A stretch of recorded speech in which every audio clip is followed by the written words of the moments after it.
भाऊ काय सांगाल, काय नेमका प्रकार घडला? आज महानगरपालिकेची निवडणूक या ठिकाणी संपन्न झालेली आहे। या महानगरपालिकेच्या निवडणुकीमध्ये जे ईव्हीएमची पैदास काही जे निवडून आलेले आहेत, ज्यांचा जनसंपर्क नाही, परिसरामध्ये काम नाही, काही संबंध नाही, अशा काही लोकांना भारतीय जनता पार्टीने त्या ठिकाणी उमेदवारी देऊन ईव्हीएमच्या माध्यमातून त्यांचा जन्म घातलेला आहे।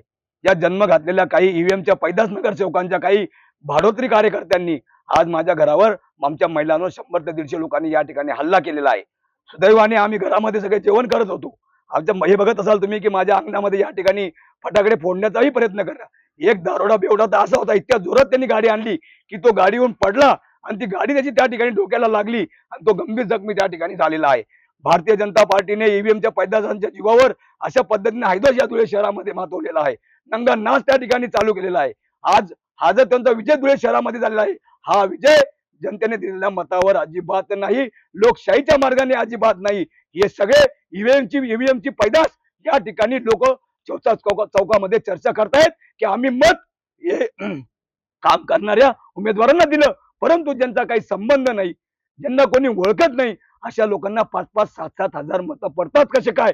आणि म्हणून त्यांना माहिती आहे की काही करा, कोणाच्या घरावर हल्ले करा, कुठेही फटाकडे फोडा, कुठेही गुलाल उधळा आणि भारतीय जनता पार्टी आपल्याला त्या ठिकाणी काही संरक्षण देईल। आणि हे सगळं घडत असताना या ठिकाणी 5-25 पोलिस होते आमच्या घराजवळ, ती बघ्याची भूमिका घेत होते।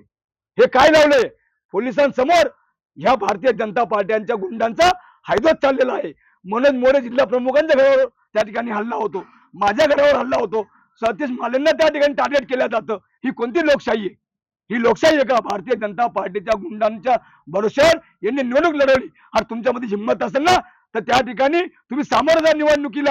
हा कोणता प्रकार आहे? जोपर्यंत ज्या गाव गुंडांनी आमच्या महिलांवर हल्ला केला, माझ्या घरावर हल्ला केला, माझ्या अंगणामध्ये या ठिकाणी फटाके फोडण्याचा प्रयत्न केला, त्या 4 लोकांचे नाव आम्ही पोलिसांना कळवले। त्यांना जोपर्यंत अटक होत नाही तोपर्यंत आम्ही लोकशाहीच्या मार्गाने या ठिकाणी आंदोलन हा चालूच राहणार आहे।